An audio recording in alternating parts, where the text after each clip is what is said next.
আমি এখন চাউমিন করছি। গাজর দিয়ে দিয়েছি, গাজর ভাজা হয়ে গেছে। তো ছেলে বলল মা চাউমিন খাবো, অফিস থেকে আসছে। তো ফোন করে আমি জিজ্ঞাসা করলাম বাবু তুই কি খাবি? ছেলে বলল মা একটু চাউমিন করো, চাউমিন খাবো।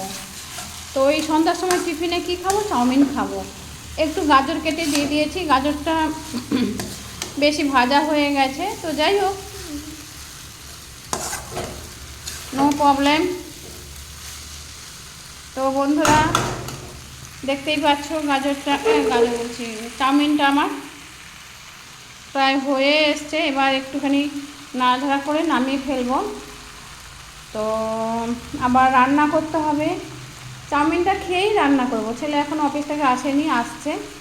একসঙ্গে সবাই মিলে চাও করব, কফি করব। আগে চাউমিনটা খেয়ে নেব, তারপর কফি করব। কফি করে যে দুধটা রয়েছে এই দুধ দিয়ে কফি করব।